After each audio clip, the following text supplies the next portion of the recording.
doesn't particularly matter. So, welcome everyone. Welcome to another episode of the Spirit Channel. I am your host, the Zenith. As always, I'm very delighted to have a very interesting person joining me for this episode. This is Neill Elliott. And Neill is an author. He is an author, and his new book, The Higher Road, is out now. It is a 7-step process to inner peace, joy, love, abundance, and prosperity. And I think the subtitle of that is Cleanse Your Consciousness to Cleanse Your Ego and Ascend Spiritually.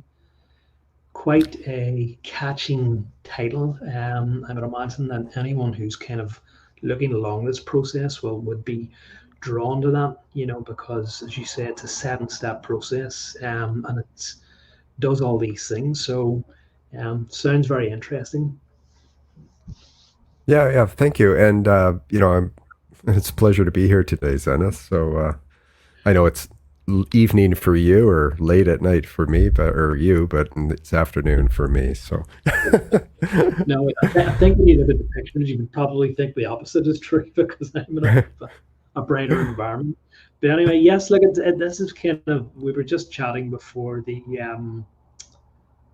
went live here, and this interview has been quite a long while. I think you first contacted me a number of months ago, but for one reason or another it just hasn't happened until now. So it really has been a thing, and as I said, you seem to be an interesting guy for reasons that we're going to get into, because you approach spirituality in a slightly different way from a lot of guests and a lot of other people. So I'm hoping that there will be people that are attracted to this and can readily identify with your approach to this. So I'm just kind of wondering, because as you mentioned yourself, and like everyone has to have a starting point somewhere in their journey.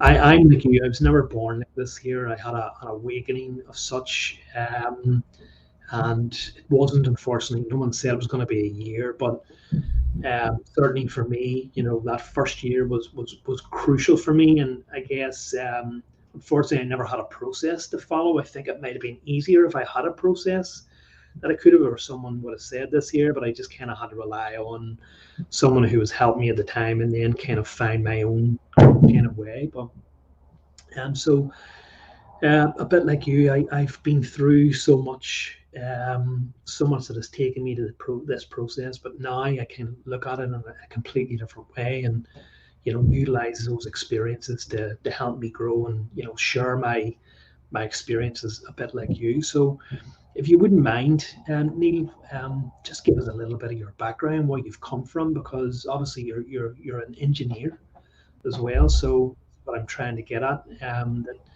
Neill kind of has a bit of a scientific approach to this here, or he blends science with spirituality. So just a little bit of background, whatever you're comfortable talking about with Neill. yeah, and I'll keep it short for everybody, just so it won't bore them to death. So give you context. So born in 1960, so I'm currently 62 years old, and lived in Canada my entire life, just south of Vancouver. I've lived across Canada, but I've traveled the world. And second marriage, 3 kids, 5 grandchildren, and they're all Texans. And I'm a professional engineer with a master's of business administration, and I've worked in the hydroelectric industry for over 30 years as an engineer and as a project manager. In the 90s, so I'd be in my 30s, I wanted to, kind of be more inclusive in terms of how I thought, and be able to accept other people's opinions and ideas and things like that. So that's when positive thinking came out. So I picked up books like Napoleon Hill and Tony Robbins and Wayne Dyer, Carolyn Myss, those kinds of books. And I studied them, and they're all great authors, and they all had great processes, and I certainly learned a bunch of stuff. But I couldn't fundamentally change how I thought. As we grow, we program our subconscious mind, and each of us knows what's right, what's wrong, what's good, what's bad, what's true, what's false. And so even though outwardly I could be more accepting of other people's ideas and thoughts, I never really could fundamentally change how I thought or necessarily agree with them. And in 2002, I went into consulting. And when you're in consulting, life becomes about work. If you don't work, you don't get paid. You take vacation, you don't get paid. You get sick, you don't get paid. So for me anyway, life became about work, work, work, pleasing clients. Because if you don't deliver and you don't please clients, you don't get repeat work.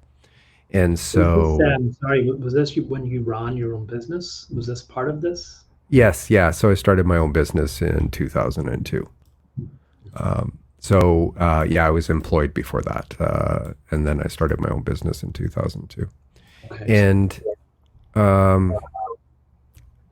between 2002 and 2015, I slowly drove myself into this really deep and dark, despondent depression. And we're all great actors in our environment. We all can wear this facade and we can project whatever we want to family, friends, and clients. And so no one knew I was there. My family didn't know I was there. My wife didn't know. But I was finished with life. I was, what's the purpose? I work hard. I make a lot of money. I spend a lot of money. I couldn't seem to get ahead. When I traveled to Europe, I love going to Europe. When I traveled to Europe, I was really happy and it was fun and joyful and, go visit museums and look at all the architecture and stuff like that. But, day-to-day life was just a misery. And so I picked up newly issued spiritual books and some science books, and I went through this process like I did in the 90s. And new spiritual teachings and new processes and new information. But again, I couldn't fundamentally get at this subconscious programming. And our house had been on the market for 5 years. It finally sold. And in November 2017, my wife jumped on a plane to go to Toronto, Ontario, Canada to visit family and friends. And I sat down at this little 1-bedroom rental kitchen table in an apartment in the city and planned out and crafted my suicide note. And the suicide I planned out for about 3 months to ensure that my wife would be financially okay and that I could say goodbye to loved ones and friends without them knowing what I was going to do. Coincidentally, and it's not coincidental, I can say that in retrospect now, but coincidentally and fortuitously, this information came to me about a week prior to me sitting down to craft my suicide note. And I promised to liberate my thinking if I followed it. So I finished out my suicide note. I had it all planned out. I put it away and I said, okay, well, I'll push out my suicide from 3 months to a little further. I'll study this material. If it makes a difference, great. And if it doesn't, I can always pull the trigger. And I was looking for any little sliver of hope to kind of keep going, right? And I had this little even though I'm not Christian, I grew up agnostic, this little nagging doubt that if I committed suicide, I'd end up in this bad place. So anyway, I studied this material. And almost a year to the day, I woke up. My depression was totally gone. I was full of this inner peace and love and joy. And I felt totally prosperous and abundant. And 13 months later, so the end of December 2018, I went into 2 meditations where the spiritual energy flowed in through my head and it filled my body. And then it just enveloped me and cradled me in this unconditional love. And it's a unconditional love we don't have the human language to even describe, but it was just so beautiful and so amazing and so comforting. And I felt non-judged and I didn't care what aches and pains my body had. And I didn't, care about what anybody had done to me in the past or what I perceived anybody had done to me in the past. I didn't care about what I had done. I just wanted to stay there forever. And I came out of that meditation and 2 days later, I had the exact same meditation. And at that point, I knew that the new knowledge I learned and the process I followed was our truth, was an absolute truth. And at that point, then I just wanted to share it with everybody. And I thought, okay, well, get on the rooftops and I'll share this. And I thought, conceptually thinking that and thinking, I'm going to be looked at like an idiot, so I won't do that. And it took me a couple of years. And over those couple of years, this has been ever evolving and deepening spiritual awakening and new knowledge and new information coming to me as I evolve through this process. And it took me a couple of years to figure out the best way to do this, write a book. So it took me about a year to write the book. As you said, the book's title is A Higher Road. And what I do is in that book, I share this journey that I went through. So the book is in 5 parts. So the first is part one is really kind of an overview of what you're going to learn. Part two is this really candid memoir that uses my life. And I'm very private, but I thought it was important to be candid. So I wrote my memoir and I use very candid examples of the patterns of thinking and feeling that I adopted that created every event and every experience that came into my life and eventually took me to this point of suicide. And we all do this, but we do it unknowingly and ignorantly, and kind of we just don't know we're doing it because we don't understand the mechanics of the universe and how and why we manifest these things into our lives. And part three of the book is a chapter in consciousness and also some scientific material that I followed. So I'm just laying out exactly the process I went through that brought me to this awakening and this new state of being. And part four of the book is I call them truths. So I unveil truths that I learned and provide links to some of the information that I used, well, all the information I used. And in part five of the book, is my experience as I kind of traverse these, as I went through these 7 steps. And so my recommended way to read A Higher Road is read it from cover to cover, understand the process in its entirety. If it resonates with you and it makes sense, go back and start with either some of the science material or start directly with step 1. And if it doesn't make sense to you, that's okay. There's no right or wrong. There's no good or bad. If you've bought a print copy of the book in hardcover or paperback, I ask, I either keep it on the shelf to read it, 5, 10, 15 years in the future, because it may make a difference to you then, or just, pass it on to somebody else without colorful commentary and let them discover for themselves whether this process works for them. And if it does, I can tell you it might be the greatest gift that you give anybody in the world because it can totally transform their life.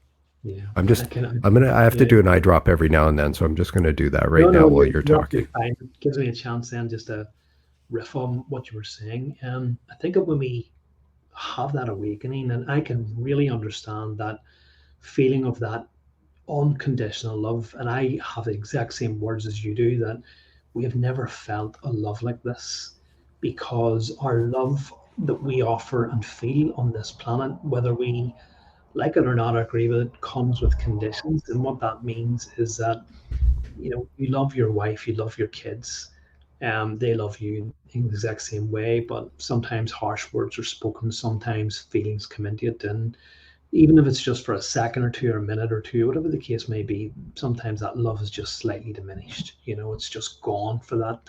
And I think that the love that we feel from these higher realms, from these higher beings, is in such a way that there's nothing that we could do would ever, change that love for us for a second. And I think that's my definition of unconditional love. And when I felt it, I didn't understand what it was because I'd never felt anything like that. But when it was explained to me, it was someone put a rocket up me. And you're right. People could have said the most horrible, nasty things that they wanted about me, and that wouldn't have changed anything. It's just this feeling of bliss, of unconditional love, of protection, of it, as you said, transcends words. It really does. And when you feel that, it's a natural thing to want to share that, because it's like you're coming alive for the first time in your life. It's like Dorothy and the Wizard of Oz. The world isn't monochrome anymore. It's filled with color, and you just want everyone to experience that.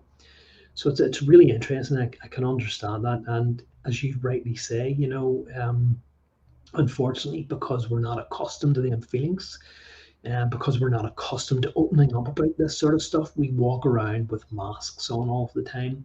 We portray aspects of ourselves to other people, and it's not quite how we are inside. And I think that what you're trying to do is through your book and through what you're talking about is tell people that there's a different way of living, a different way of being, and it's so much better than the way that we're currently operating in our societies. Yeah. Yeah, no, absolutely. And you've said that well. You know, we're like method actors. You know, like a method actor, they have a part coming up in some, kind of period piece. And so they dress the part and they behave the part and they speak the part and they eat like that period piece, even when they're off film, right? Because they're really trying to get into character. And then they get on set and the director calls action and they're really in that. They've really adopted the behaviors and the patterns and the speech that period piece is. And they come across in that role, really believable. And then the director calls cut, and the actors in that role, they can kind of come out of that and they can go, oh, high five, like really great. You did a great job there, right? You like, I was so believable. And this process, and we can talk a little bit about this, but this is an evolutionary process of the soul. And so what happens is that when we're young, our little mind, the little eye of ego mind, believes that this body is solid and our externality is our reality.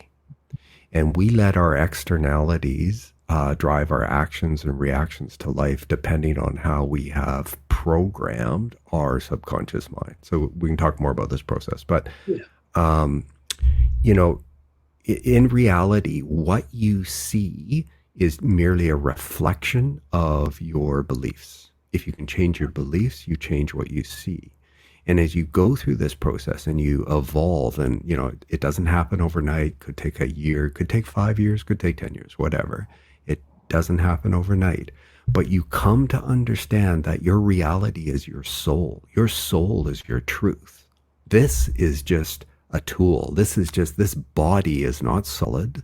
This body, we know in science today, this body at a subatomic level is only energy. There's more space in this body than solidness. But we perceive it to be our reality and we think it's our truth. And we identify with all of these things that happen to us. And we become victims or we become aggressors, whatever we're doing. And this is just the tool of the ego to help our souls learn the lessons that it wants to learn while we're here on earth. And when you come outside of that and you enter into this truth, and I'm going to tell you that, you can't get this perspective until you actually enter into it. And that's what this process is. This process is how to cleanse your consciousness so you can begin this process to transcend your ego. You come out of this and you come into our truth. And you understand that we live in this duality. Our souls are our reality. And our souls are here to express unconditional love to everything and everyone in our environment. I mean, where we come from is unconditional love. Where we return to is unconditional love. We are not here to please God. We are here to express God. And this whole process enables you to get to this point where you understand this duality. Then you identify with the reality is your soul, and this is just a tool. This is just a mechanism for you to learn these lessons. And your overall goal is to get to this point where you can, no matter what anybody's saying to you or doing to you or what you're experiencing, and you bring unconditional love to that moment, to that experience. And even when you're fearful or you're afraid of something and you feel that fear, I mean, your goal is to be this channel and not block that energy. You receive that fear, you feel that fear, and then you need to release it. And you need to release it by, blessing it and bringing love to it, and then it'll go and it'll dissipate back into where it came from, into the nothingness from which it came. But it enabled you to have this experience. Yeah. And, I mean, so I'll add one more piece here just to give everybody overall context. And so, if you come from unconditional love, if you can understand this, you come from unconditional love. And if that's all you ever experienced, we'd never know these other feelings of fear and victimhood and aggressive behavior, debased action, all of these other things which are contrary to unconditional love. So when our source of our being wanted to experience itself, it needed to create this process to allow us to come here to this school we call Earth, to be able to feel this multiplexity of feelings of joy and fun and abundance and laughter and humor and all of the other things that are contrary to it, the hate, the denigration, the murder, the victimhood, all of those things. And by having that experience of that, what you do is your soul is a fragment of divine consciousness that is here as part of this process to learn these lessons, to feel these things. But we are unified in the divine. We are one. And so all of this richness comes back to expand and allow our creator, if you will, or source of our being, or God, whatever you want to call it, to have a richer experience, a richer feeling of experiencing itself and all of these things which are contrary to itself. Neill, it's like hearing myself. You're speaking my language. You really are. Everything that you've said is just the stuff that I've been bleeding on about, in my things. It's exactly the same process that I've been through. It's exactly the same philosophy, the same learnings that I've been through, that I've come to know, that I seek to well, perhaps not teach, but to share, perhaps in a different way. And it's so I guess you're right. We can talk about it, but ultimately the best way to do this here is to experience it. And although I could sit and talk with you for hours about this process, I do want to, because I have an interview to conduct here, I do want to bring it back to that there. So we could just sit here and talk about this idea of unconditional love, what it means, and all these different levels, and how we are this great creator experiencing itself, and what we're here to do is provide an experience for this creator to understand what it's like not to be a creator, and to enrich, as you say, that creator's beingness through this cellular evolution, and including the very kind of low um, evolutionary state that we're currently at.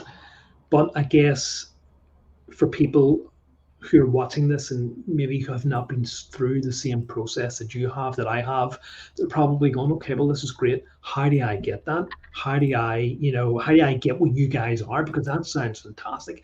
Yeah, and we could compare experiences. We could compare our astral travels, our higher states of consciousness, our gifts that we've received in meditation, that have helped us. But again, people will probably go, well, that's okay for you two guys. How do I get that? I want to, experience that. I want to maybe transform my life. So this is why that you've written this book. This is why that you've come up with this plan, this idea where you've married some spiritual terms with scientific terms, and formed a book which are going to take people through this process that you've been through.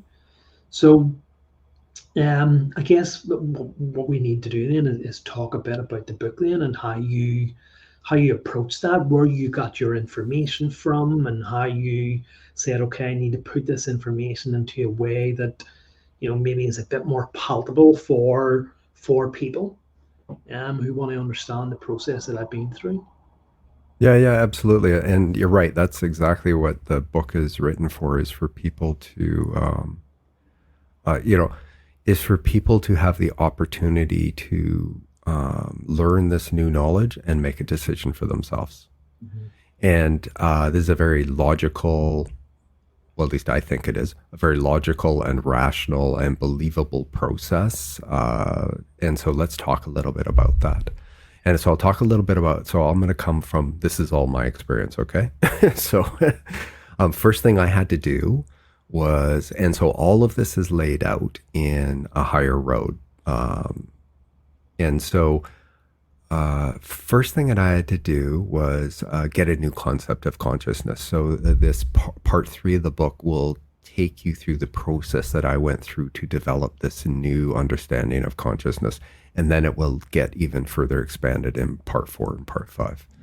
But part three of the book takes you through this process where I'll give you a couple of highlights. So I used to think that everything that I thought was in my brain was something that I had learned, experienced, been exposed to over my lifetime. And so the first thing I had to do was understand that, what I think is really just a belief. And so I used to think that it was in my brain. And then I read some scientific books and stuff that got me to understand that consciousness is not only in my brain, it's in my entire body. And indeed, it's all around us. Mm-hmm. And I now see my consciousness or my thinking as a stream of thoughts that go by my awareness. I pick a thought out of that stream. We all do this. We pick a thought out. We do this in a nanosecond. If it is a thought and that is consistent with the patterns of thinking and feeling that we have programmed in our subconscious mind, then we keep it. If it's something that's contrary to that, we just throw it back in the stream and away it goes. And so the first thing I had to do was understand that, because all these spiritual teachers talk about this: change your beliefs, change your life. Yeah. But the problem is, how do you do that? Well, the first thing you need to do, or first thing I needed to do, was understand that everything I believe to be right or wrong, good or bad, true or false, is really just a belief. Everything is just a belief. Even the truths that you're going to learn is just a belief. But when you actually go through this process and then you experience it, you get the inflow of spiritual energy. So I call it the divine. You get the inflow of the divine that supports you and inspires you. You will know that what you now know is true. And so first thing I had to do was do that. So I share some other authors that help you go through this process. The second thing I had to learn was that what you think affects your biology.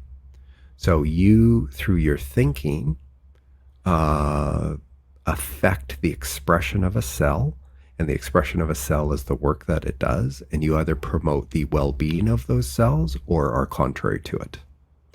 Then I learned some stuff with neuroplasticity and how we can, through processes, change how the neural pathways in our brain, like how things move through the brain. This is all at a high level and concepts that you'll all understand.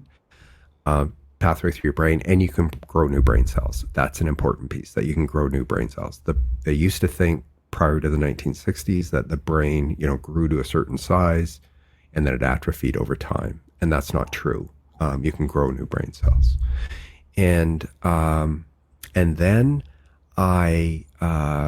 so this is all expanding now my concept of consciousness and getting to this point of opening me up to be able to accept these truths that I share in part 4 of the book. So the next thing that I learned was, and it was through reading another author and her near-death experience. And there's an author that suffered from an aggressive form of cancer over a 4-year period. She went from a normal, she was in her 40s. She went from a normal body weight down to 75 to 90 pounds. She couldn't lift her head on her own. She was on oxygen 24 hours a day.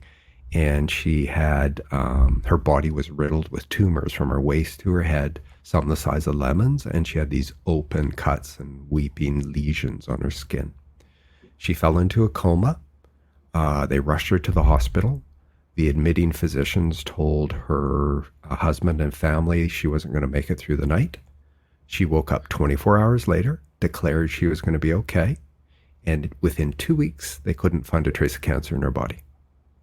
Wow. And so they don't know why or how that happened, but it's all medically documented. So being an engineer, I like things that, you can observe, calculate, you know, that you can prove with math, those kinds of things. And I like things that are documented. So these are all things that, kind of was laying this foundation for me to open me up, understand, a new concept of consciousness.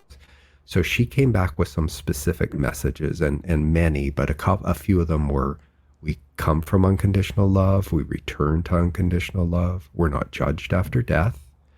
That gave me permission to sit down and craft that suicide note because I believed that then. And that she felt like she was becoming a part of everything in the universe. So she felt that her description is that everything, everything has consciousness within it. Be it a tree or a rock or a plant. She felt like everything had consciousness in it.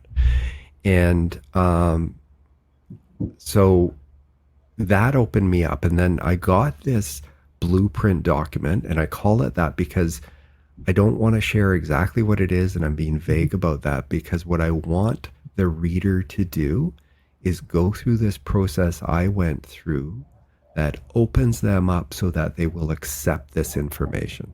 This information is marketed and positioned in such a way that, a year prior to that, I would have run from it. I wouldn't even considered reading it. And you need to come to this information in a really open state, and you need to be curious and like a little child, full of wonder, full of joy, full of curiosity. And if you can do that, and you can understand and read this material and keep any negative thoughts, any doubts in abeyance through positive affirmations, however you want to do it. But don't dwell on the things that, immediately your ego wants to reject. And I think we need to talk a little bit about the ego too, just so everybody has a concept here. But these truths, what they do is they bridge this gap between spirituality and science. And they do it in such a logical and rational and believable way that for, I think, a lot of people, for me in particular, it just made so much sense. So it enabled me to follow this process, to cleanse my consciousness, to rebuild my consciousness, and to learn this meditation, which enabled me to enter into this state of silence and stillness in my mind, like stop all my thoughts, and to build new brain cells underneath the skull at the top of the head, impressed with new knowledge that you learned. So, about 7-month mark, I felt this little tingling at the top of my head, and I didn't know what it was. It was about the size of a dime, and it felt kind of weird, but I'd never experienced that before. But I just kept on with the process. And over time that grew. So probably at the 9-month mark, it might have been 4 inches in diameter. And then the spiritual energy would flow into that. And I realized that what was happening was I was building new brain cells, impressed with new knowledge that operated at a higher vibrational frequency. Okay. Our human consciousness is at such a low vibrational frequency. And the source of our being is so spiritually refined and at such a high vibrational frequency that it can't enter into us and make itself known to us until we start to raise our vibrational level of our human consciousness. And our source emits unconditional love unstintingly to everything in creation. But until you start to build these new brain cells impressed with new knowledge, and you go through this process, however you get to this process, till you go through this process, it can't make itself known to you. So as I went through this process, about the 9-month mark, I feel the spiritual energy coming in, and I realize, I'm building these new brain cells impressed with new knowledge. They're operating at a higher frequency, and it's enabling me to make this connection back with source. And then today you could put a bowl over my head that's below my ears, and that's how big that opening is. And I have constant and mutual reciprocal communication with the source of our being. I get inspiration, I get direction, I get instructions about what I should be doing or what I could be doing to further me along this process. And nothing happens overnight. Everybody's got to know. There's no instant gratification here. There's no fast food. It takes time, energy, and effort to do this. But I tell you, it is so worth it. It is so amazing. And when you get to this state where, you and I are currently at, it's like you view the world so differently, and you just want to help everybody, kind of get to this state if they're willing to listen. If they're not interested, then just hold your peace. It's Yeah. not your place to push your beliefs onto other people. If they're curious, then absolutely share. Anyway, so you go through this process of these 7 steps of this, opening your consciousness. You're going to initially start with this, and you'll be instructed how to do this, but you're going to write yourself a letter, and you're going to really be honest with yourself, and you're going to be truthful with yourself. This letter is not to please a God. It's not to show to your spouse or family or friends. It's only for you, and it's for your growth and your development and your purpose. And so you need to be really honest. And when you write this letter, you're going to ask yourself some questions. One of them is going to be, are you really happy with life, or would you rather be done with it? And you've got to, you're not fooling anybody. This is where you just write down really how you are. And what you're going to do is you write this letter with the instructions given, and you'll seal it away. And if you follow these 7 steps, you'll put it away for a year. And then what that does is that provides you a starting point, a marker of where you were at, because your consciousness is going to totally be evolved and transformed over that year if you follow these steps. And then you're going to go through this process where you need to cleanse your consciousness. And there's a very specific list you're going to start with, but you need to cleanse your consciousness of all things that we have programmed and adopted, these patterns of behavior and thinking, which is contrary to unconditional love. Any judgmental thoughts you have, criticism, judgmentalism, denigration, slander, devil and devious dealings, lying, falsehoods. There's a list of things that you are going to begin this process to cleansing your consciousness. And then as part of this process, you're going to rebuild your consciousness with, I'll call them golden aspirations of the divine. And these are things that you are going to learn and you're going to understand, and you may not get them all right to begin with, but that's okay. It's this process of this ever evolving knowledge. And those will maybe evolve for you over time. And you just continue to rebuild your consciousness so your consciousness is congruent with where we come from. And then you're going to learn this meditation that's going to enable you to go into the silence and stillness of your mind and make this connection back to source. And then you're going to do a rinse and repeat on some of these things. And as you go through this process, it's very logical, it's very rational, and these concepts in science that bridge over to spirituality are so believable and understandable. As you go through this process, what you do is you're building your faith, you're building your understanding, you're building your new knowledge, and at the same time, you're impressing these new brain cells with new information. And then you make this connection with the divine. And when that happens, I can tell you your life changes, like totally changes. And as you evolve through this, like for me, that was 2018 when I had these 2 meditations like that. So we're in 2022 now. So it's 4 years, right? And I can tell you, it's just, I couldn't imagine this, like 5 years ago, 10 years ago, 20 years. This was something that was just so off the radar for me. But it is so beautiful. And I'd love everybody to be here Yeah. on this journey. Yeah.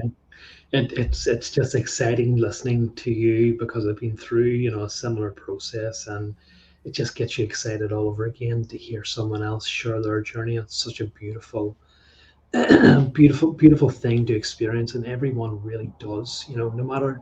I think a lot of people go, well, "There's nothing wrong with my life. I'm fine. I don't need anything." But this process shows you how ordinary and drab and dull and I don't mean that in a negative way, but as I said, it just goes to show how you were living your life in monochrome, where this process shows you that there's color that can be brought. And I think it brings up a lot of things that you didn't realize, that your life was lacking, that you were completely, enamored by and happy with things that really are transient, that are really pointless or are kind of meaningless. The physical aspect of our life, our, the things that I talk about this until I'm blue in the face, but or anything that we're attached to, our houses, our vehicles, our property, our money, our jewelry, whatever else, all those type of things that we think bring us happiness, and that we become attached to, we begin to realize how transient those things are in comparison to this, because it's truth, it's love.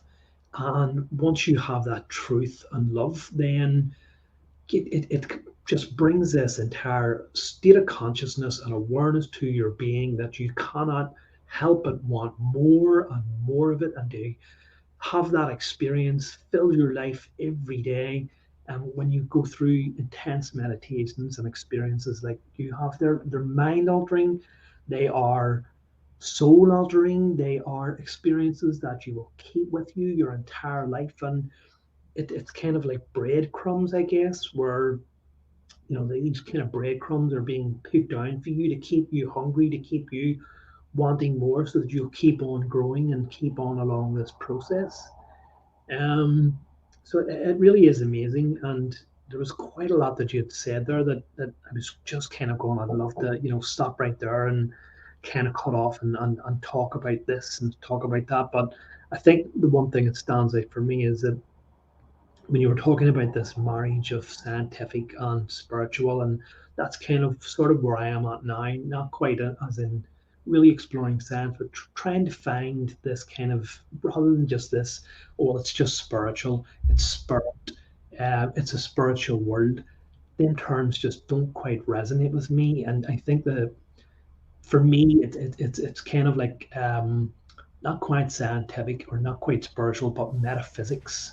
That's what I'm kind of interested in, the metaphysical properties of our universe and our evolution, and how these things, um, what these things actually mean. For example, you're talking about this opening in the back of your head and had grew larger. And the first thing that came to me, well, this is what people talk about when they're talking about upgrades, but they don't actually elaborate on what an upgrade is. Well, what is an upgrade? You're just coming out with this term, upgrades. What does it mean? Whereas what you're explaining is a process. You're explaining how it happens, where it happens, the length of time that it kind of takes, and how it, kind of manifests and stuff. And that's what I find, a lot more interesting than just somebody saying, oh, we're going to get an upgrade, or you're going to experience an upgrade or things. So that's my kind of area of interest, this kind of metaphysics, when it kind of marries this, our current understanding, or perhaps more than our current understanding of physics, with these kind of spiritual terms.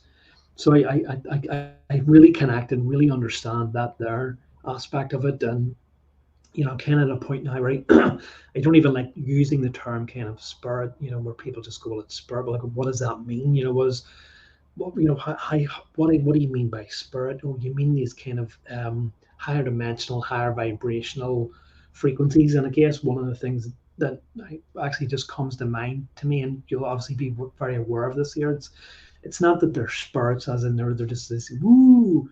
It's because, we only see on a very, very small fraction of the visible spectrum of light, that we think that these things are, spirits, or they're kind of these things that are in this kind of fairy world. It's just that they're a spectrum and a frequency of light that we cannot perceive with our human senses.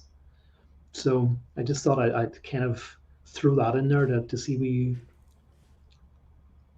Yeah, no, I suspect that is true. That they are definitely at that. Like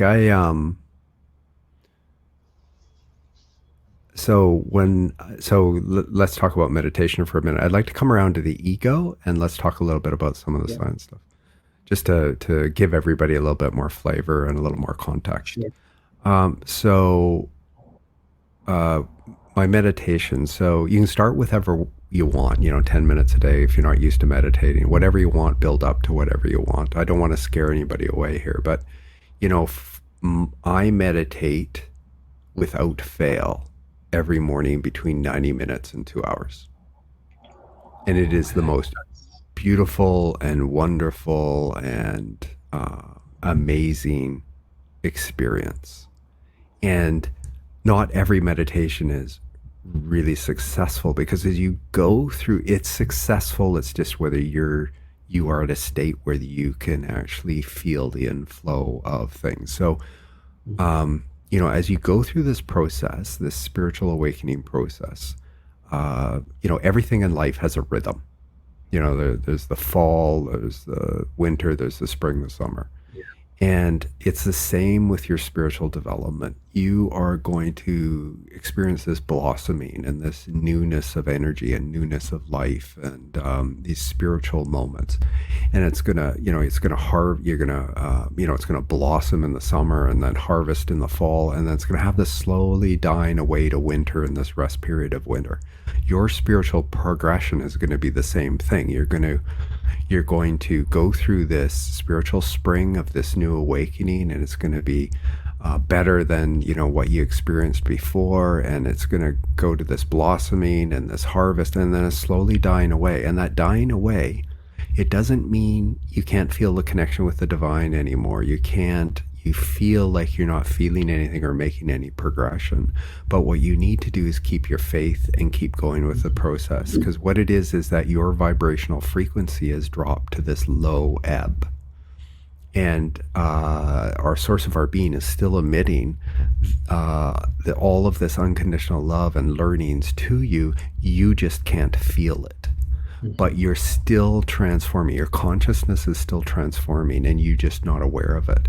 And then what'll happen is, and that might be a day, a week, a month, 3 or 4 months. I don't know. It's going to depend on the person and where you're at. And then all of a sudden, you'll come into this spiritual spring again, and it'll be better than what you've ever experienced in the past. And so you have to know that everything in life has a rhythm. The tides have a rhythm. Yeah. Day and night there's rhythm. There's a rhythm to everything in life, and it's the same with your spiritual growth.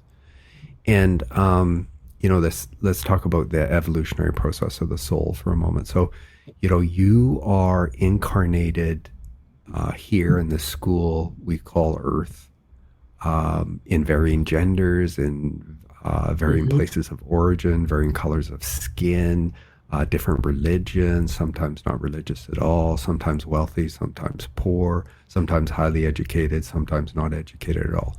All of these things are to give your soul the opportunity to have all these varied experiences and learn lessons that it wants to learn. And at some point, your soul will be able to prompt and wake up and understand what it's doing to itself. We have the creative power of the source of our being to a very limited, minuscule extent. What you think with electrical impulses in the brain, you feel with magnetic impulses in the nervous system. The electrical impulses in the brain is a consciousness plan. The magnetic impulses in your nervous system, being a loving feeling or a hateful feeling or anything in between, magnetizes this consciousness plan into the blueprint of a future event or experience that you will eventually magnetize strong enough through repeated thinking and feeling to experience that same thing, a rebound form come to you to experience a like event or experience into your future. And we create thousands of these every day, and we're drawing these things and manifesting these things into our experience. An accident, a winning of a lottery, a new friend, whatever it is, a bad situation at work, whatever it is, an illness. we're doing this moment by moment, and we can never link because we don't want to understand these mechanics of the universe, but we never link the thinking and the feeling that we've had that's created this blueprint that manifests this, a year, 5 years, 10 years, 50 Yeah. years in the future into your life. And when you actually gain this new knowledge to understand these processes in a very logical, rational way with things that we know in science today, and you will know them from a conceptual level. You don't have to be a scientist, you'll know them from a conceptual level.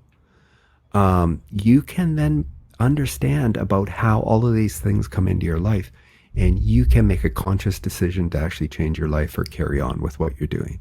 And if you want to change your life, this is the process to go about doing it. And so in my book, I describe how I unknowingly, unwittingly, and ignorantly, in 2011, manifested a $60,000 Lexus hardtop convertible into my life. I thought, oh, I'm just lucky, $100 lottery ticket. I got this car. But I did something every day for a year, not even knowing that this was part of a lottery that I was going to purchase.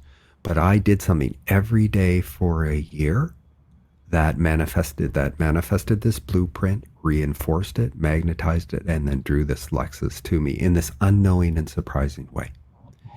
And later in my book, what I do is I describe the actual mechanics and mechanisms of the universe that I put into motion and reinforced through my thinking and my feeling that I did every day that manifested this car. So it's a real life experience, understandable experience of how we do this. But we do this with everything. We do it with things that we like and things we merely endure and things that we hate.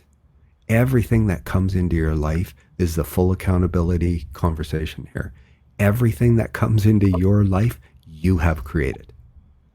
And when you understand these mechanics of the universe and how all of this happens, you can then make this conscious decision to actually undo this and get yourself congruent with the source of our being, which is the overall evolutionary process of the soul. So it's only through lessons of suffering will a journeying soul gain self-knowledge to retain individuality after discarding the ego. So your eventual process here is to, in whichever lifetime it is your soul to wake up, to begin this process of cleansing itself and rebuilding itself to be congruent with the source of our being, be it takes 1 lifetime or 20 lifetimes, I have no idea. And eventually, when you have fully transcended your ego in whichever lifetime that is, this body's ephemeral, it returns to dust, but your soul steps into the light and it will not need to be reincarnated here again. Yeah. And this is your eventual purpose, is to come back to be reunified with the divine and to retain your individuality. You are a unique expression of unconditional love, and through this process of evolution, your soul is shaping and honing and hewing its personality to be this unique expression of unconditional love that it brings back to the richness of the divine. And so how do we do this?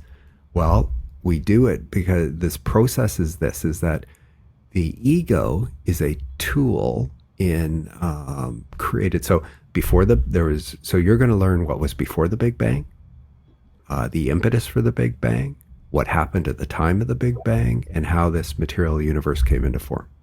And then you're going to understand that these tools of electromagnetism are primary impulses, which are locked in an embrace in equilibrium before the Big Bang, and they have been torn apart, and we see them as electromagnetism in this manifested form.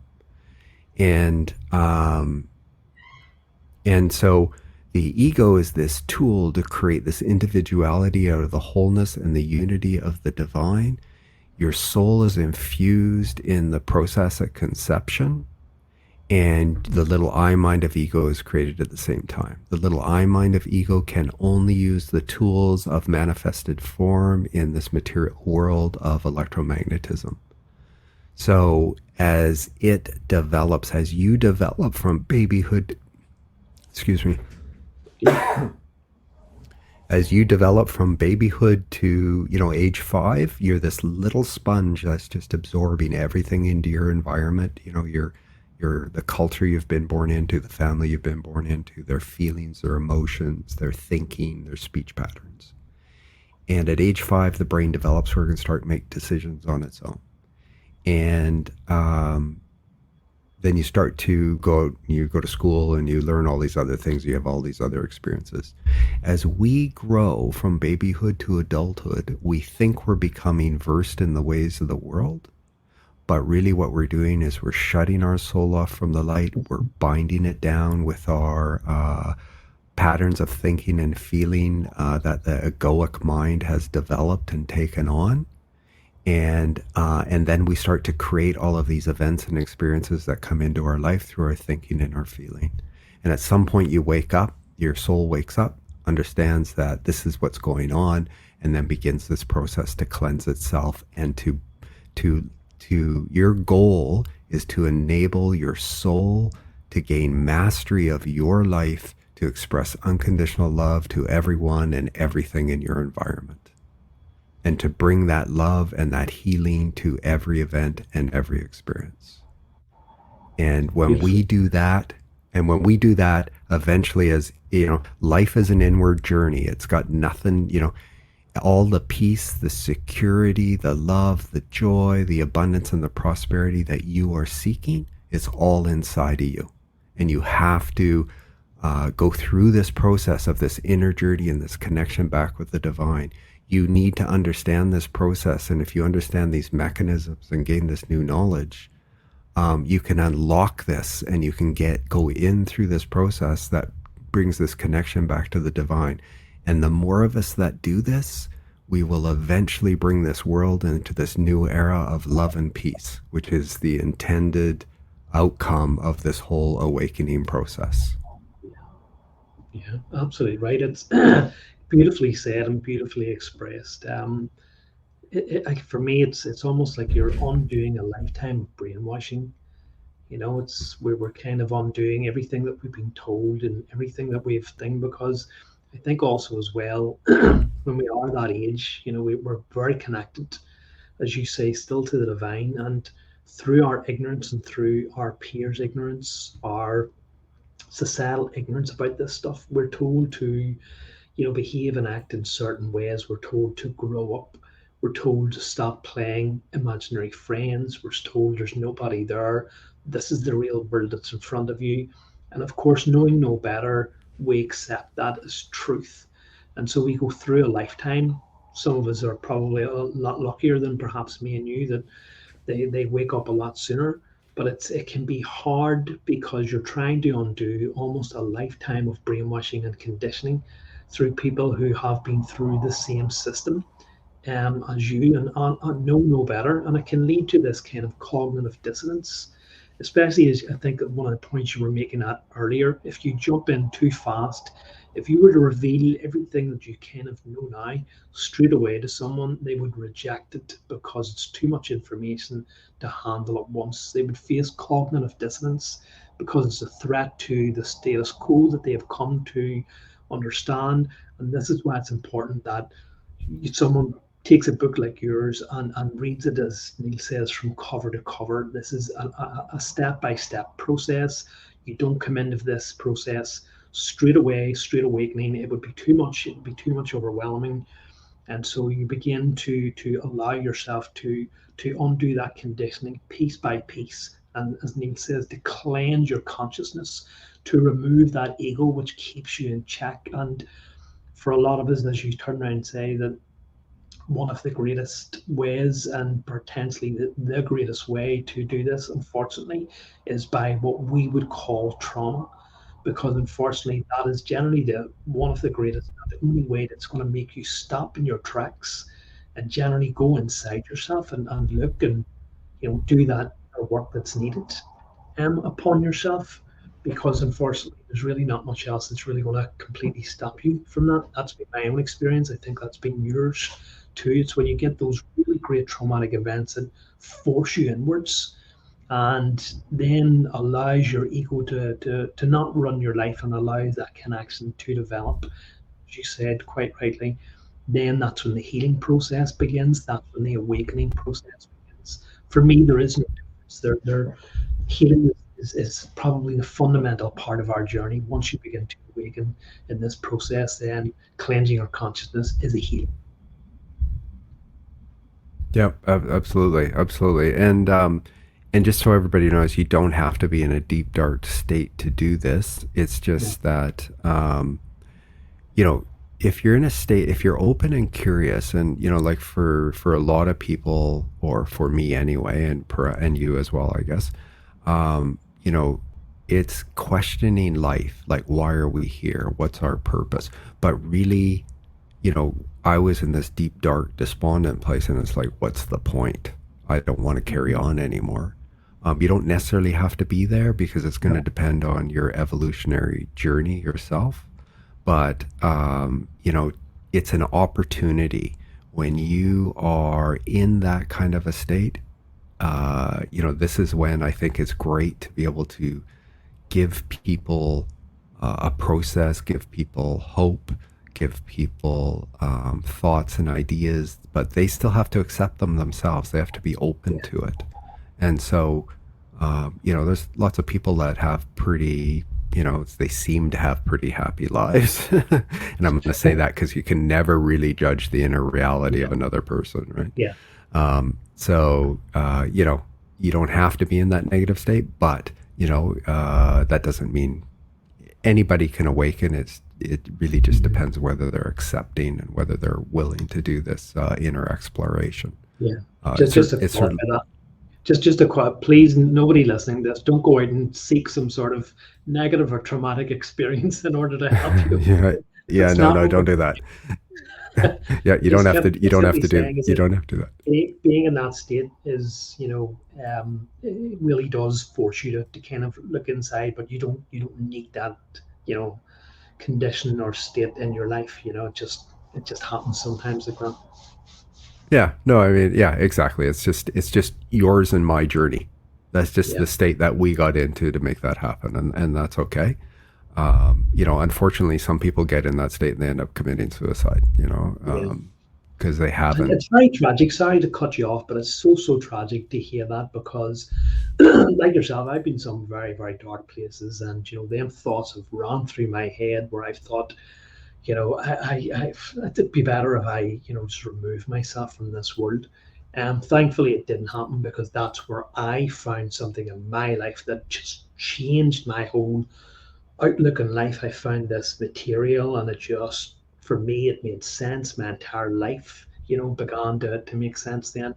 But um, when you've been through this process, when you're at the stage in your journey where you are now and where I am now, and you hear about people who commit suicide and take their own lives, you feel so much despair because you know that if only that person, encountered something like I encountered, if only that person had been put into my path or someone else's path who could show them that there is a way out of this. Hmm. Yeah, absolutely. There is a way out of it, absolutely. But again, everything happens. Yeah, Yeah, there's no. It's not right or wrong, good or bad, true or no, false. It's just it happens for a reason. yeah, And anyway, so uh, I think that's kind of the book actually, gives you these tools and gives you an opportunity to totally transform your life if you're open to it, right? yeah. It sounds That's the amazing. reason I wrote the book. What I wanted to ask you about was when you were writing the book, did it flow? Did you, what was the process for writing it? How difficult did you find writing it? Did you really have to sit down and think, how am I going to marry this, technique that I've learned to make it more palatable for, a kind of more audience so that they would have an easier maybe time of it than I did? Or did you find it flowed? Did you find that you were inspired to write it? Obviously we talk about authors and people think that they've been inspired. I just had this wonderful idea. And for me, it's not that potentially you've had this one. Well, it is and it isn't, but kind of knowing, because I do a lot of writing myself and I do some sort of channeling, and I know when I'm being inspired to write. I know when ideas are being put into my mind. Yeah, so a little bit about this evolutionary process for me. I started out with one concept, an idea, and I crafted it out. And over time that evolved, and I got inspiration about, no, do it this way, do it that way. And it was this evolutionary process that it took me a year to put it together, and then go through a 3 month process to get it published. So putting it together, like with editing and stuff, right? But and then this whole publishing aspect is another thing altogether. It's like a whole other thing to learn. So just getting the cover, what do you want on the cover? What font do you want? What color do you want? Like there's a whole process there. How do you want it laid out? What kind of font do you want in the book? Like that kind of thing. Anyway, it's like building a house and understanding that there's, if you've ever built a house, you'll understand, and you're really into building that house, you'll understand all the things that need to be decided. Like, you need to understand, where do I want to put electrical outlets? How high off the floor do I want to stick them? How big is my baseboard? How thick is my baseboard? What kind of door handles am I going to put on? What kind of doors am I going to buy? What kind of kitchen cabinet handles am I going to stick on? What kind of counter am I going to get? Like there's just thousands of decisions that you make when you're building a house, right? So it's the same thing. It's like, that whole process of, oh yeah, I got the book written and it's edited now, but that whole thing of afterwards, wow, there's a lot that has to happen. Okay, So, right. Interesting. One of the questions that came to mind there when I was listening to you was, there was something that you touched on earlier, where you were just felt that there was nothing worth living in your life, um, that things had just gotten so bad, and I understand that that was because of the circumstances. Um, for me, in my kind of journey, I'm wondering, is this the same sort of thing, or can you relate to this? I found the world about me drab and boring and dull and grey. I've talked about this, in just other things, but for me, kind of like it was when I found out magic wasn't real. That was a big blow to me, and I thought, oh my God, there's really nothing in this world. Is this it? Is this all there is? Kind of akin to finding out that Santa Claus isn't real. That innocence is lost, and I found that the world then that lay above about me was drab and boring. And it's only when I went through this process I began to realize that that's what was missing in my life, and this is why my soul was calling to me. Because I started, trying to dull that pain with alcohol and drugs and stuff like that, because I just felt that this life was boring. There was nothing in it. It was because my soul was kind of calling to me, and just kind of wondering, maybe when you look back at your life, do you potentially think that that could have been maybe why you allowed yourself, or one of the reasons why you just spiraled into that depression, because you were looking for something more, you didn't know what it was at the time? oh, like, so I look back now and I go, that all of this is just, this was all, everybody has free will. So you can make any decision you want in whatever direction you are going to go. So don't think that life is, kind of, don't be fatalistic about life or anything. But I'm going to talk about it in a way which, don't misinterpret what I'm saying. That's what I'm trying to say. Don't think that you're totally, it's all preordained about what you're doing. Yeah, But yeah, you come in with you come in with a lesson plan. Your soul comes in with a lesson plan, and you make decisions with your free will that enables you to follow that lesson plan. But the timing of that is going to be maybe different, or I can't speak to the nuances of it, but all of this is divinely ordained. My life, like, I look back now and all of the things that happened to me that I had regrets about, or wish it didn't happen to me, or boy, if I had only made a different decision now. I now look back and I go, all of those things were really a blessing. It's a good that I decided that, because they got me to this point where I said, what's the point of life? There's got to be something more to this. And if there isn't, then I don't need to be here. Yeah. Yeah. And Absolutely. and so so for me, that's the thing that got me. And then the science books and this other, it was all kind of laying this foundation for me to give me a concept and understanding of consciousness, to enable me to open me up to see these new truths that I share with people. And so Yeah. that's the process in my book. I take people through the process I went through in the hopes that that same process can help them. Yeah. Absolutely. Yeah. I think just for me, looking back at my own life, and just kind of like clues along the way, I'd look at the things that maybe I was interested in, or some of the experiences that I had. And I think, as you're right, that it all ultimately led up to this point where I am now. It's just, you didn't understand at the time, you just weren't ready for it at the time, it just wasn't quite right for you. But you think you're absolutely right. We come into this world with a life plan, that we, things that we want to achieve, that things that we want to learn and grow from. And ultimately, I don't quite know if everyone achieves those goals, because we have agree to forget. But we I think we do receive triggers along the way, that help us, to wake up and understand what it is that we've come here for. But it is just kind of fascinating looking back along your kind of life path, and seeing that all your experiences have kind of led up to now. I think that a lot of people will don't quite understand that, and this is what we're trying to educate people, if you like, that you can't want to go back and you can't change any aspect of your life, because everything that's happening to you is for your highest good, and is trying to help you achieve this awakening that we're talking about now. It's just that it's so much misunderstood, a lot of the things in our life. Well, and I agree with everything you just said, and I'm going to say it in a slightly different way, but it's going to be the same thing. Is that it's because we identify with our, what we see, we think is our reality. What we feel, we think is our reality, and we let externalities drive our experiences and reactions and events in life. And that's because we have gone through this process of programming our subconscious mind.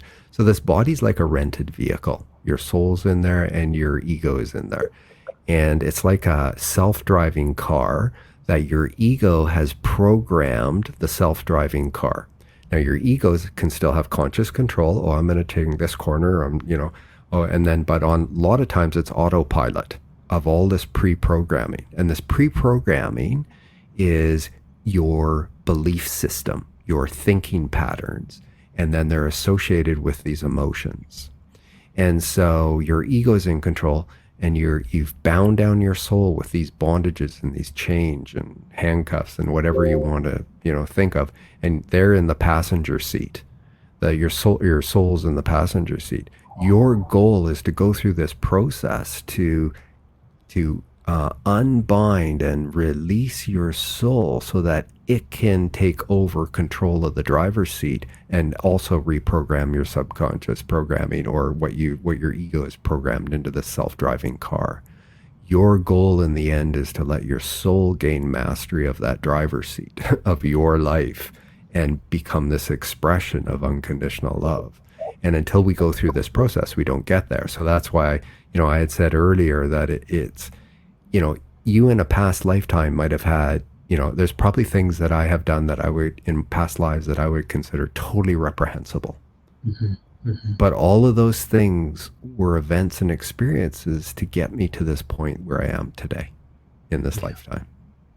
And so I judge nothing. I don't judge what anybody does. When I see somebody today, I see their soul is equal to my soul. Their soul is unconditional love. Yes. Anything that they're doing is merely that their ego's in control, and their ego is doing all of these things to help them learn the lessons that they need to learn, that they want to learn in this lifetime.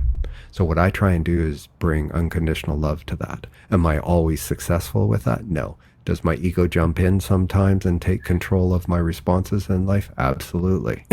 I'm a work in progress. Like, it's happening, but our goal is to get to this point where Yes. our soul has complete mastery of our life, and we're not letting our ego take control. And then our ego is this divinely ordained tool to keep us protected, to ensure that we run away from the lion or step away from the moving bus, to bring us food. And when you get to this point, you will be able to manifest anything into your world that you want. But everything that you want to manifest will come from this spiritually enlightened center, and you'll only be asking for things that are good for your family, your community, your country, the world. You won't be doing anything from a selfish, greedy, narcissistic, personal perspective. Beautiful, beautifully said. Really, really nice. So then, what? Just to wrap up this interview, then, so what do you think maybe the future holds for you? Have you any more kind of plans? Are you going to maybe take the book in a different format? Have you any more plans to do any future books? Obviously you're on this path of wanting to share, wanting to inspire, wanting people to wake up. Is there anything else beyond this book, or maybe a different kind of sidetrack or whatever that you maybe have in mind? So, at some point I'll do an audiobook of this book. So that'll be a different format of this book. But, I feel that the inspiration for another book, which will be like, this is an introductory book. So I would almost say this is an introductory book to get people, to lead them and to get them to the path of this awakening. But now that I've progressed for 4 years, I would say that there's another book that's going to be more, if I can use this word, rich with my experiences and my new understandings at this new and deeper knowledge, to try and help those people that are, already on this path of awakening, but maybe inadvertently misled by some spiritual teachers. And the reason I'm saying that is because, pure, like, if you pour pure, pristine water into porridge and mix it with the porridge, it takes on the consistency of the porridge. It's no longer pure and pristine. Spiritual energy, when it flows into a human mind, takes on the consistency and the concepts of human consciousness, and so it gets mixed and can get contaminated, and so that things that people teach might not be totally congruent with the spiritual energy that came into them. And the lessons that and the information that I'm sharing with people did not come from me. This information was put through a spiritually receptive mind that had been systematically cleansed over a 40-year period, so that it was as least contaminated, and I'm going to say not contaminated at all, but at least it came in as pure as it could for people to read and understand. But I can tell you that, this information, when you read a paragraph or a page, I read a page or a paragraph when I first started this, I had one idea of it. Every year, that same paragraph, or every few months, that same paragraph or page I would read, I have an entirely new concept of what I was reading. The spiritual words of enlightenment can never be fully comprehended or immediately understood by the human mind. And it takes this evolving process. And then as you evolve through this process and you get more inspiration and deeper understanding, these whole concepts just take on new meaning and this new depth of understanding. So I think a future book will be sharing some of this further insights that I've had. Okay, lovely. So obviously, then, where can people find you and find this book? Then, if they want to reach you, if they want to follow you, if they want to read the book. Yeah, absolutely. So we'll go over the book. So the book is called A Higher Road: Cleanse Your Consciousness to Transcend the Ego and Ascend Spiritually. A 7-step process to inner peace, joy, love, abundance, and prosperity. It's by Neill Elliott. The website is dneillelliott.com. An easy way to get there is ahigherroad.com. All my social media links are on there, but to be honest, I have not been doing a lot of social media stuff.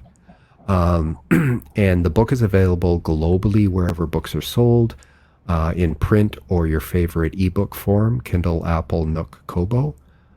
You can get it via Amazon if you have Amazon in your country, in print, or immediately through Kindle. And if you buy my book and you read it, please give me an Amazon review. It's the only way that authors stay alive these days. Is this has become kind of the Yeah. Bible of kind of authorship, unless you're a New York Times bestselling author, right? And you also have a supplement as well, isn't that correct? Available, but you only recommend reading that supplement after you've read the book. Yes. So I recommend you read A Higher Road from cover to cover, understand the process in its entirety, and then go back with step one, or go back with some of the science material, or start directly with step one. When you get to step two, I explain how you get access to this blueprint material that I used. And I've assembled it all into a PDF and reformatted it so it's easier to read. Um, but I've put it all into this, so I provide that for free to people when they get to that step. They follow that process. Fantastic. Well, I've really, really enjoyed having you on. Really found someone that speaks my language, is in the same process that I am, is still evolving along with what I am. So it's really interesting talking to you, and we could really talk for hours about some of these topics. And it's just been so nice, just this back and flow of just kind of developing these deeper layers of information and understandings. Normally, I ask people for to leave with a kind of inspirational message, but I'd hope that perhaps you leave us with that beautiful little statement that you received in meditation. If you know it off the top of your head. If not, I have it here and I can read Oh, it why out. don't you tell me which one I've got lots. It So starts which with one's love. that? It starts with Pardon me? love. Love is love. Oh, yeah, the yes. Love is, yes. So love is soft, gentle, kind. It embraces, enfolds, enshrines. It is patient, understanding, sublime. Love is all these things. Let it shine. Did I get that right? You absolutely got it right. Fantastic. Because the reason I wrote it down is because there's no way I'm going to remember some of the things that I've got. So very well done. Congratulations. Beautiful statement. Beautiful statement. It really does. It deserves more attention. And I'm really glad that you shared it on this broadcast. Neill, thank you so, so much. It's been an absolute pleasure. It has been so interesting. And just listening to someone who's along the same path as me is just so inspirational. And it just gets my excitement all over again. I really do hope people will buy this book. To touch one is to touch all, but everyone just needs to be in this process.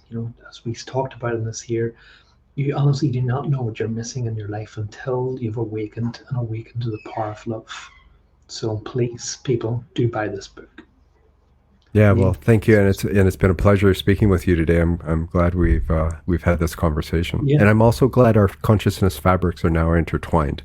yeah, So we'll be absolutely. connected when we leave this world. I'll see you along the path somewhere.